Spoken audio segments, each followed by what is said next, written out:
Il y a des photographes qui fixent l'instant avec gravité, qui guettent le silence, les ombres et les contrastes profonds.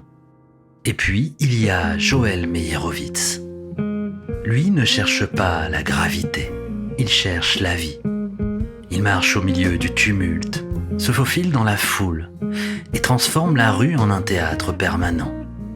Là où d'autres cadrent le monde en noir et blanc, il ose la couleur, éclatante, vibrante, presque insolente pour son époque. Dès qu'on regarde l'une de ces images, on est saisi par cette impression de proximité et de mouvement.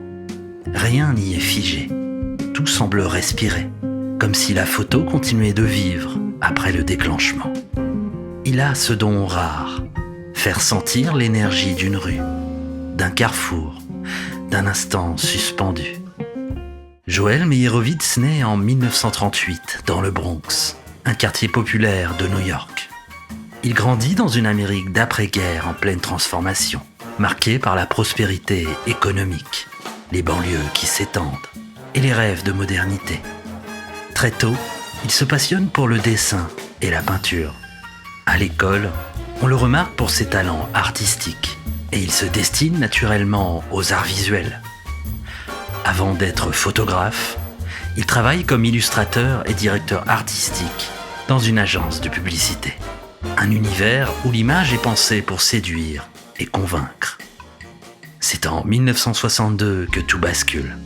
Un après-midi, il assiste à une séance de photos de Robert Frank, l'auteur de The Americans. Il observe ce photographe mythique se déplacer, déclencher sans prévenir, transformer une situation ordinaire en image vibrante. Ce jour-là, Meyerowitz comprend que la photographie n'est pas seulement un outil, mais un langage. Le soir même, il emprunte un appareil photo et sort dans les rues de Manhattan.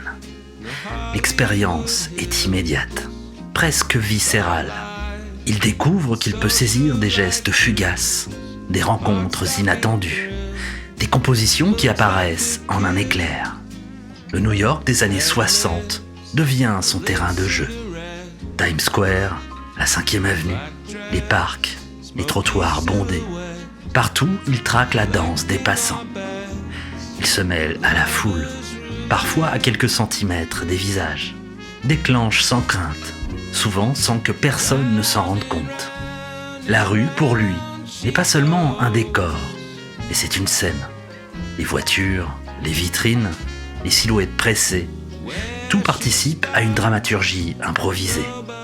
Mais ce qui va réellement le distinguer, c'est son choix radical, travailler en couleur. Dans les années 60, la photographie en couleur n'est pas considérée comme un art sérieux. Les musées la rejettent, les critiques la méprisent. On la cantonne à la publicité, aux cartes postales et aux magazines populaires. Mais Meyerowitz, lui, sent qu'il a la vérité. Le monde tel qu'il le voit n'est pas en noir et blanc.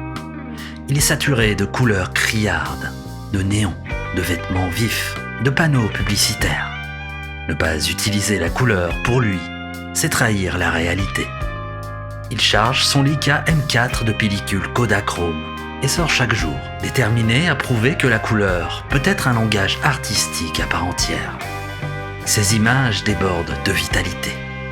La couleur n'est pas un simple effet esthétique. Elle devient le cœur même de son œuvre, une manière d'exprimer la vie telle qu'elle se donne, brute et éclatante. Ses premières expositions rencontrent de la résistance. Le monde institutionnel reste attaché au noir et blanc, synonyme de sérieux et de noblesse. Dans les années 70, il commence à être reconnu, aux côtés de photographes comme William Eggleston ou Stephen Shore. Ensemble, ils ouvrent une brèche, imposent la couleur dans le champ artistique. Petit à petit, les musées se rendent compte que la photographie contemporaine ne peut plus s'en passer. Durant cette décennie, Meyerowitz entame un travail plus contemplatif, loin du tumulte new-yorkais.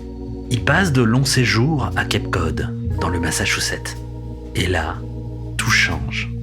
Au lieu de la foule pressée, il photographie le silence des plages, les lumières changeantes de l'océan, les maisons en bois baignées de soleil.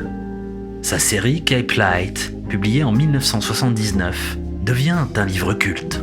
Les images réalisées entre 1976 et 1983 sont au nombre d'environ 130. Pour cette série, il délaisse parfois son Leica pour travailler avec une chambre grand format, 8 par 10, ce qui lui permet de saisir la lumière avec une intensité et une précision inégalées. Cape Light est aujourd'hui considéré comme l'un de ses plus beaux ouvrages de photographie en couleur jamais publiés. Cette alternance entre la rue et la contemplation devient une constante dans son travail. Il est capable de capturer l'effervescence d'un carrefour bondé, comme la tranquillité d'un paysage côtier. Ce qui relie tout cela, c'est sa recherche du moment juste. Non pas au sens de Cartier-Bresson avec sa rigueur géométrique, mais comme une improvisation musicale. Lui-même compare souvent la photographie au jazz. Il se laisse porter par le rythme de la rue, par la lumière, par les accidents du réel. Mais Meyerowitz n'est pas seulement le photographe de l'instant joyeux. En septembre 2001, il vit à New York lorsque les tours du World Trade Center s'effondrent. Choqué, il décide de se rendre sur le site de Ground Zero. Grâce à une autorisation spéciale, il devient l'un des rares photographes à pouvoir travailler quotidiennement sur place. Pendant 9 mois, il documente le chantier de déblaiement, les pompiers, les ouvriers, les familles en deuil. Il photographie la poussière, les ruines, mais aussi les gestes de solidarité. Ce travail donnera naissance à un livre bouleversant, Aftermath. Encore une fois, sa force est de ne pas chercher le spectaculaire. Il ne montre pas la violence brute, mais la dignité des hommes et des femmes qui affrontent le chaos. Sa photographie devient mémoire, nécessaire, sans jamais tomber dans le pathos. Au fil des décennies, Joël Meyerowitz a produit des dizaines de séries et de livres. De Bystander, immense anthologie de la street photographie, coécrite avec Colin Westerbeck, à ses monographies sur la couleur, il a transmis son regard à des générations entières. Il a enseigné, donné des conférences, formé des photographes qui reconnaissent en lui un maître. Aujourd'hui, à plus de 80 ans, il continue d'être actif, de publier, de revisiter ses archives. Ses œuvres sont exposées dans les plus grands musées, du MoMA à la Tate moderne. Mais plus que la reconnaissance institutionnelle, ce qui compte, c'est l'héritage qu'il laisse. Il nous rappelle que la photographie est avant tout un art de la présence. Être là au bon moment, avec un regard attentif. Savoir voir ce que les autres ignorent.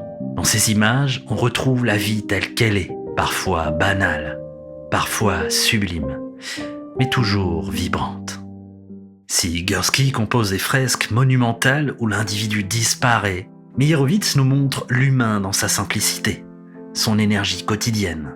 Ces photos ne nous écrasent pas par leur gigantisme. Elles nous enveloppent par leur proximité.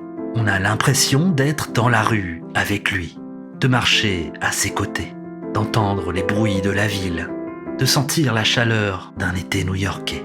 Et c'est sans doute là que réside sa grandeur, avoir transformé la banalité en poésie, le chaos en rythme visuel, la couleur en langage artistique. Alors la prochaine fois que vous croiserez une image de Joël Meyerowitz, prenez le temps de vous y attarder. Regardez les détails, les couleurs, les gestes fugaces. Laissez-vous emporter par cette impression de mouvement et de vitalité. Vous verrez que derrière chaque photo, il y a une leçon simple. Le monde est plus beau quand on apprend vraiment à le regarder.